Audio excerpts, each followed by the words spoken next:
ચાલો બેટા, JEE NEET ધોરણ 11 chapter 3 section C MCQ number 59.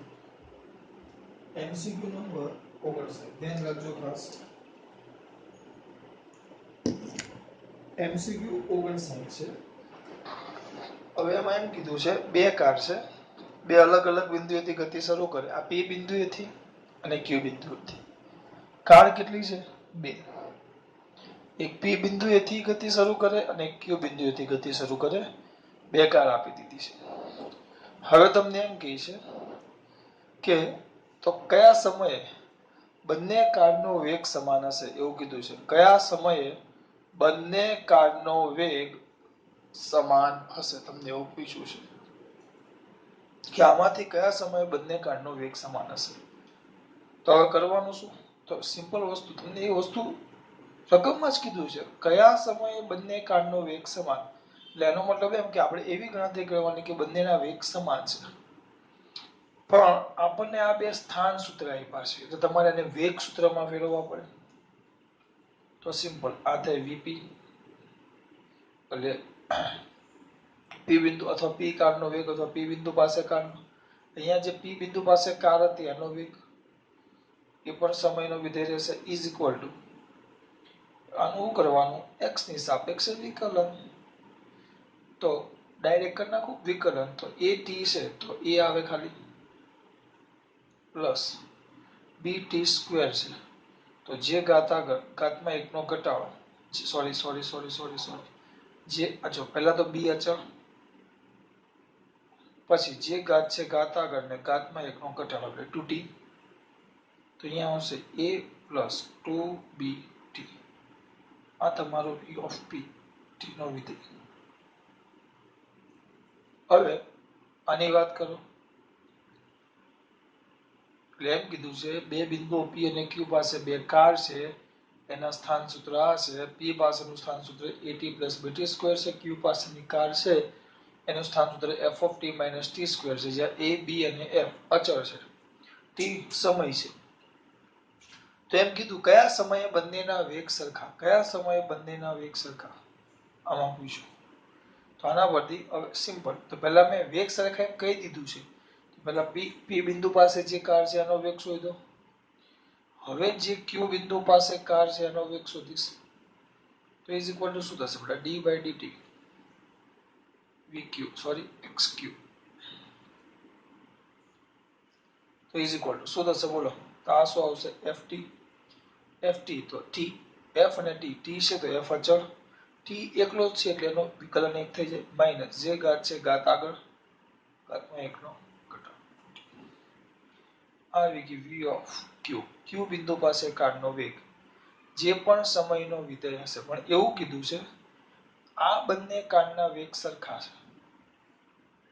તેનો મતલબ v of p is equal to v of Q. એમ પૂછ્યું છે કયા સમયે વેગ સરખા હશે એવો તમને પ્રશ્ન પૂછ્યો છે કે ભાઈ કયા સમયે વેગ સરખા હશે. તો v of p is equal to v of Q થાય. તો v ઓફ p આવ્યું કેટલું છે બેટા? a plus 2bt v of Q f minus 2t. તો t વાળા પદો એક બાજુ કરો 2bt plus 2t is equal two f minus a. તો t બાર કાઢો, 2t બાર કાઢો, અંદર વધશે b plus 1 is equal two f minus a. આપણે તો t શોધવાનો છે તો t is equal two f minus a છેદમાં 2 કૌંસમાં b પ્લસ 1. આ તમારો સમય આવી ગયો. આ સમયે આ બંને કારના વેગ કેવા હશે? સરખા. પછી આગળ આપ્યું છે કે આકૃતિમાં આ 12ની એક્ઝામમાં પૂછાયેલો AIPMT માં પૂછાયેલો છે. આગળનો દાખલો તો આપણે AIPMT માં પૂછાયેલો છે. 12ની એક્ઝામના દાખલા કરાવું છું તમને.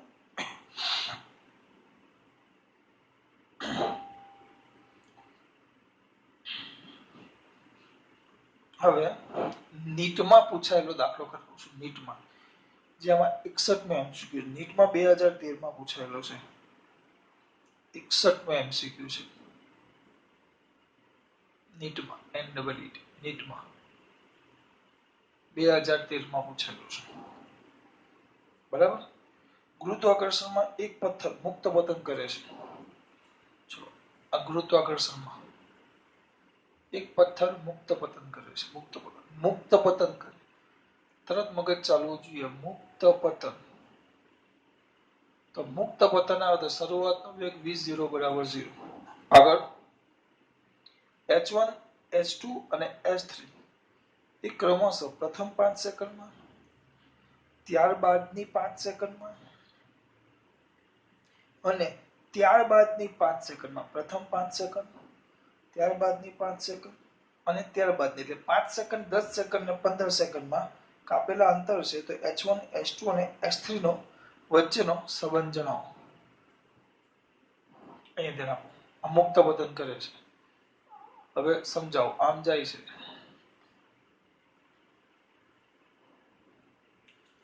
તો આ પહેલી 5 સેકન્ડમાં આટલું અંતર કાપે h1 બરાબર. બીજી 5 h2 આ h1, બીજી 5 સેકન્ડમાં h2 અને છેલ્લી 5 સેકન્ડમાં h3. અહીંયા સુધી કેટલો સમય, અહીંયાથી આટલું કાપવા માટે કેટલો સમય લાગે? 5 સેકન્ડ. અહીંયાથી આટલું કાપવા માટે કેટલો લાગે? આ 5, તો આ પણ 5, એટલે કુલ આખું ગણો તો 10 સેકન્ડ. અને આખો ગણશો આમ તો આ 15 સેકન્ડ. પહેલી 5 સેકન્ડમાં h1, બીજી 5 સેકન્ડમાં h2, ત્રીજી 5 સેકન્ડમાં h3, એટલે 5 ને 5 15, એટલે કુલ h1 પ્લસ h2 થયું. તો હવે આ ત્રણ વચ્ચેનો સંબંધ શોધવાનો છે તમારે. તો શું કરીએ? જો શરૂઆતનો વેગ 0 છે અને મુક્ત પતન કરે, મુક્ત પતન, તો બુદ્ધિ ચાલવી જોઈએ. મુક્ત પતન કરે તો એ બરાબર તો જીત થાય. એ બરાબર, પણ બધું નીચે જ છે. જો બેટા બધું નીચે જ છે. વેગ પણ નીચે, પ્રવેગ પણ નીચે, એટલે હું નીચેની કિંમત ધન લઈ લઉં છું. આમ તો આપણે નીચે ઋણ લઈએ ને ઉપર ધન લઈએ, પણ હું અહીંયા નીચેની કિંમત કેવી લઈ લઉં છું? ધન. એટલે નીચેનું બધું જ હું કેવું ધાર લેવા? ધન ધાર લેવા. નીચેની બધી જ વસ્તુ કેવી ધાર લેવા? ધન. તો આ વસ્તુ આપણું આવ્યું. જો આમાં ભૂલ ન થવી જોઈએ. તો કઈ નહીં, હવે કરવાનું કઈ નહીં, કઈ આપ્યું નથી. આ કિસ્સા એટલે જ આપ્યા તમને. તો પહેલા એક કામ કરીએ. ચલો પહેલા આટલું જોઈએ. તો પ્રથમ 5 સેકન્ડમાં, ચલો પ્રથમ 5 સેકન્ડ માટે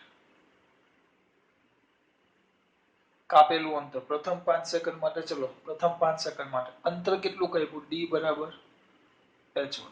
સમય કેટલો? t બરાબર 5 સેકન્ડ. પ્રવેગ તો આપણને ખબર છે, a બરાબર c. તેનું સૂત્ર શું આવશે? d બરાબર v0t પ્લસ 1/2 at સ્ક્વેર. હા, અને શરૂઆતનો વેગ લખતો નથી, અહીંયા લખી જ નાખ્યું છે 0. તો d h1 બધું નીચે જ છે એટલે પ્લસ જ. h1 is equal to 0 plus 1/2 gt square. તો h1 બરાબર 1/2 gt square. આ થઈ ગયું તમારું સમીકરણ નંબર 1. પ્રથમ 5, પછી બીજી 5 સેકન્ડ માટે, અથવા હવે 5 સેકન્ડ નહીં, 10 સેકન્ડ માટે. હવે દાખલો 10 સેકન્ડ, એટલે અહીંયાથી આટલો કે 10 સેકન્ડ માટે, 10 સેકન્ડ માટે અહીંયાથી આટલું અંતર કેટલું કાપ્યું? તો અંતર d બરાબર h1 પ્લસ h2 થાય.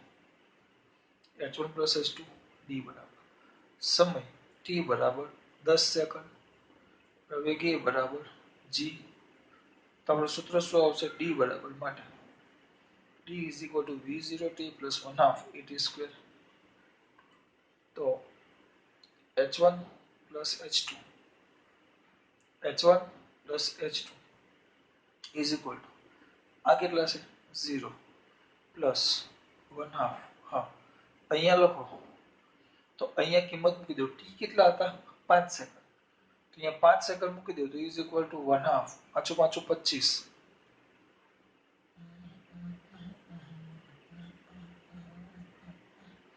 નહીં મૂકશો તો જવાબમાં ખબર નહીં પડશે. 1/2 g 5 સ્ક્વેર. ચલો એમ લખો બરાબર. અથવા t બરાબર 5 એટલે અહીંયા 25 મૂકી દીધું. એટલે વ્યવસ્થિત લખશો t બરાબર 5 છે તો 5 નો વર્ગ 25 તો 25/2g બરાબર. તો અહીંયા કિંમત મૂકો 1/2 a એટલે g t એટલે 10 10 નો વર્ગ કેટલો થાય 100 10 નો વર્ગ કેટલો થાય 100 તેનો મતલબ એમ થયો h1 plus h2 is equal to આમ લખાય 25/2g 25/2g અથવા એને લખો 50g.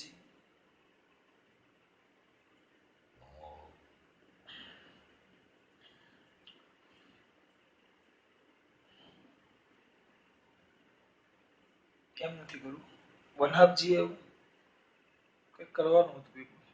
જો આને આમ કરો આ સ્વરૂપમાં જ ફેરવવું છે આપણે તો 25/2g ગુણ્યા 4 એટલે 25 ચોક 100 100/2g 100g આવી ગયું 100g નહીં 100g 25 ચોક 100 બરાબર અને ભાગ્યા 2 એટલે આ તો છે h1 તેનો મતલબ શું થયું h1 plus h2 is equal to 4h1 તો શાંતિથી જોશો તો h2 is equal to 3h1 એવું જો h2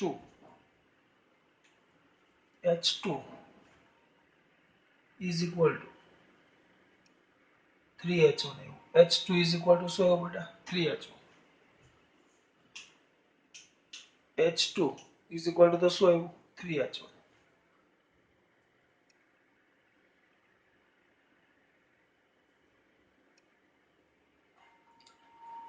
કર્યું કઈ નથી કિંમત મૂકી છે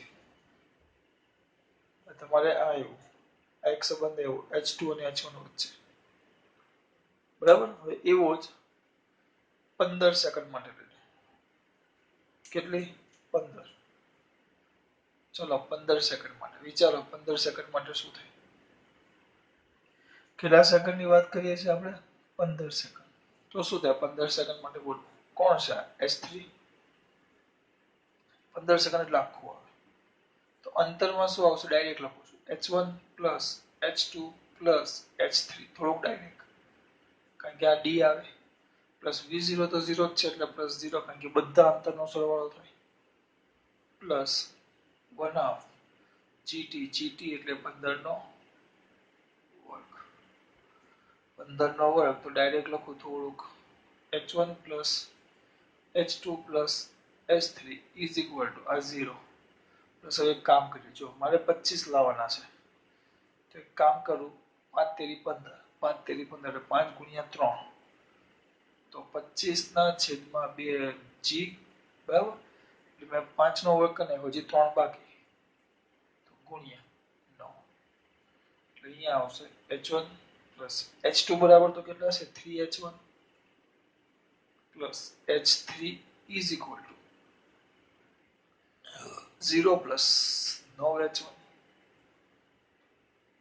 તો h3 is equal to 9 9 માંથી 4 જાય તો 5 5h1 જો એટલે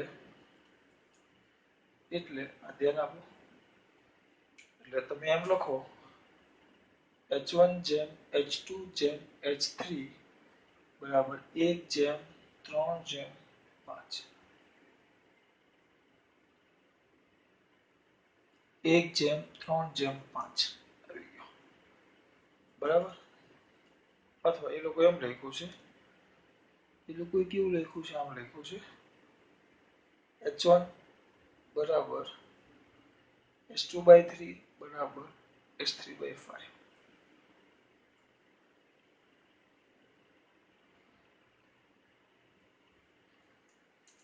આ તમારો નીટનો પૂછાયેલો દાખલો હા ક્યારે પૂછાયેલો 2013